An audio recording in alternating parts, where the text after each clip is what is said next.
What's up, everybody? I'm Guy. You're watching Just Bluefish Watch Reviews, and today is my Sunday with Guy episode. It's a weekly episode where I do things like answer questions and comments from viewers like you, and of course just ramble and or rant about things that are on my mind, generally related to the watch collecting hobby. Now this week, what I wanted to touch on was a story that came across my radar. The story is about a month old now, so some of you are probably familiar with it. For those of you that are not familiar with this story yet, it will be new to you, but more importantly, I think that this news story sparks a really interesting discussion that I'd like to have with all of you. Now, before we get into that story, let me jump in here real quick and ask you to do me a favor, click on that like button down below, subscribe to the channel, and of course, hit that bell icon so you don't miss any notifications when new videos go up. I would greatly appreciate that, and of course, that means that you won't miss any new content as it comes out. With all of that said, let's jump into this story. Lawsuit alleges a man spent $220,000 for the chance to buy a Patek Philippe that he never got. He wanted a 5980/1R. They got a lawsuit instead. This is a story that I came across on the Hodinkee website, and they reference that it came to their attention via the SiliconValley.com website. And again, this is about a month old. But I thought it was really interesting, and it sparks an interesting discussion. Now, we, of course, all know this song and dance. There's a watch that you want to buy, but it's a hot, in-demand model. You go to that authorized dealer and you say, "I'd like to purchase this watch, good sir." And he says to you, "I'm sorry, I can't sell it to you right now, but I could put your name on a waiting list. And in the meantime, while you're waiting for that watch, maybe you ought to buy some of our other products." Wink, wink, nod, nod. The hope is that if you spend enough money with this dealer, that he will eventually, or she, let's not be sexist here, he or she may eventually get you the watch that you're actually after. I apologize in advance. I cannot pronounce this gentleman's name, so I'm going to refer to him by his name, Ali. I'm not going to try to pronounce that last name. It says, Ali wanted a rose gold Patek Philippe Nautilus reference 5980/1R. So the Bay Area man walked into his local boutique, longtime Patek authorized dealer Shreve & Co. to inquire about acquiring the gold Patek. This from a story that was first brought to our attention by SiliconValley.com that you can read here, and they have a link. I'll include all of the links in the description of this video down below so that you can see the original context of these articles if you'd like to. So instead, he was told that he needed to build up a purchase history so that he could have the opportunity to buy that 5980. And that's what he did. He started with a Patek 5905R in September at $70,000. Then he bought two watches from the Patek's women collection, totaling another $100,000. Finally, a diamond bracelet in March, another $50,000. In all, he spent $220,000 on merch from Shreve over an 18-month period. Now, during that time, he says that the sales associates continued to encourage him to buy more items. And yeah, of course they did, didn't they? They want you to keep buying. That's the goal, obviously. Following the bracelet purchase in March of 2022, he says that a sales associate told him that he was certain he would be able to offer him the promised watch this year, but the 5981R never came. Now here's where the rub of this whole situation comes in, and maybe I should say not the rub, but a rub. There's a whole lot of rubs here, and we'll talk about those. But Shreve & Company lost its status as a Patek AD in April of 2022. That was right after he bought that diamond bracelet, Mr. Ali. In other words, the promised watch was never going to come. Now, the lawsuit that he filed alleges that Shreve knew it would be losing its status long before it actually did, and it didn't inform its sales reps. In order to reap the additional sales revenue for as long as possible by inducing customers to purchase merchandise that they would otherwise not have purchased in order to be offered certain high-demand Patek Philippe watches. Yeah, if that's true, that is really messed up, above and beyond what we normally see in this kind of situation. People often get online and they complain, like, I've been on the waiting list for let's just say by, for example, a Rolex GMT Pepsi or maybe an Omega Speedmaster 321 Moonwatch. I've been on the waiting list for these watches for months or years in some cases.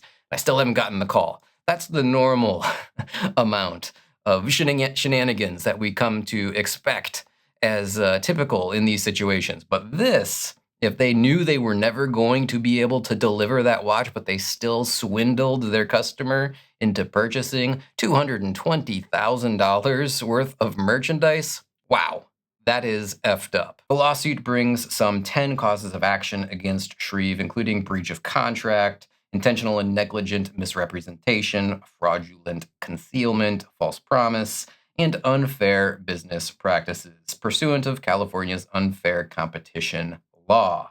So that's everything that we know about this lawsuit so far. I don't believe anything else has come out since then. Now, this specific case notwithstanding, what do I think about the business practices of authorized dealers doing this? Basically, lying to customers and saying, I'll put you on the list, with no intentions of ever calling them, whether or not that customer ever spent a single nickel with the authorized dealer.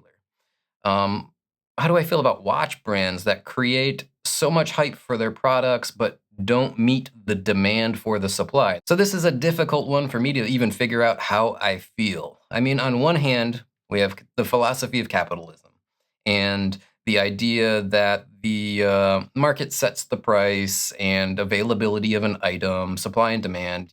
And like, fundamentally, I guess I agree with the idea that, for example, to go off on a separate tangent, a person could walk into a watch dealer, buy the in-demand Rolex for 10 grand and go and then sell it for 20 grand because the demand for that watch far exceeds the supply. I understand why it's frustrating for everybody. Specifically, it's not that person that did it, it's the companies that are manufacturing these goods that are artificially limiting the supply in order to drum up all of that demand and make sure that they're selling the amount of product that they want to sell on a yearly basis. It's really a crappy situation. Now, what about the specific example of you go into an authorized dealer and you're like, I want to buy this item, and they're basically extorting you to spend more money in order to be offered the thing that you actually want? I mean, again, on one hand, the philosophy of capitalism is not foreign to me, and I don't absolutely hate it. But on the other hand, it's cringy, sort of sleazy business practices to do that and to take advantage of consumers. And I mean, I'm a consumer, I'm not a business, so I should be looking out for myself more than I should care about the well-being of authorized dealers and their, again, let's be honest, somewhat sleazy business practices. Even if they're legitimately going to get you that product, to say we're not going to give it to you until you spend a certain amount of money on other stuff, yeah, there's just no other way to put it. It's sleazy. It's very difficult for me to really come to the conclusion one way or the other of how I would fix this problem, because it is a problem. We can't force the manufacturers to make more products. We can't force the dealers to sell them on a first come, first served basis. We can't stop end users from buying them and then reselling them for profits. I mean, I just don't see how we fix this problem. I don't see an optimal outcome. And, obviously, what I would like to see happen, at least in the case of wristwatches and watch collecting, is you go into a watch dealer, they have the watch you want, you buy it at a retail price, you leave, and that's the end of the story. There's not a huge supply deficit. There's not overinflated prices on the secondary market. Everything is, just organically available, and the supply is meeting the demand as it should. That's what I would love to see. Just don't know how to get to that point. So yeah, again, let me know down in the comments. What do you guys think about this whole situation? Both, this specific article and or lawsuit against this Patek Philippe, previously a Patek Philippe dealer, and this super sleazy practice of supposedly trying to get somebody to spend a bunch of money, knowing that they're never going to be able to deliver the products. I mean, that's just the allegation. We don't know if that's actually true or not, but if it is, wow, that's awful. But then in the wider picture, the broader scope, I don't think most dealers are doing this. I think most dealers do intend to deliver the product that they're saying that they're going to deliver when you get on that wait list and when you start building that purchase history. I don't think they intend to defraud anyone when they make those offers, but it is still a crappy situation for, all the consumers that are involved, and it's nothing but good for the authorized dealer because they get to sell a bunch of junk that they wouldn't have been able to sell anyway. Again, I'm on the fence. I'm trying to find a happy middle ground where I can say, okay, let's not damage the businesses that are involved, but let's also create a favorable situation for the consumers. I don't know how we get there. Yeah, it's a rough one. All right, guys. Well, I just wanted to go over this article and share it with you guys. If you hadn't seen it before, hopefully this is new to you and it sparked, some thoughts in your head. And what do you guys think about the situation? How do you think you solve it? And I mean, do you even care anymore? I don't see people talking about it as much as they did 3, 4 years ago. It was a big topic of conversation back in 2018, 2019, maybe even into 2020. But I don't see people talking about it as much anymore. So I think maybe people just don't really care anymore. They're over it. Like, okay, I'm not going to get a Rolex, or I'm not going to get a Speedmaster 321 Moonwatch, or I'm not going to get a Patek Nautilus, or whatever. I think that I think a lot of people are just over it. They don't care anymore. But certainly some people do. There's some people out there that have their heart set on, I wanted to retire at the age of 50, and I wanted to, or 55 or 60 or 65, whatever. And I wanted to have as my retirement gift for myself a Rolex GMT Master 2 Pepsi, or whatever. Doesn't matter the specific model. And they're not going to be able to fulfill that dream. That is a shame. I feel bad for those people. But yeah, let me know down in the comments what your thoughts are. And with all of that said, I'm going to say thanks again for tuning in. Again, please like, subscribe, hit that bell notification icon, all the good stuff that everyone asks you to do on YouTube. I would greatly appreciate it, especially if you enjoyed this video. Let me know down in the comments.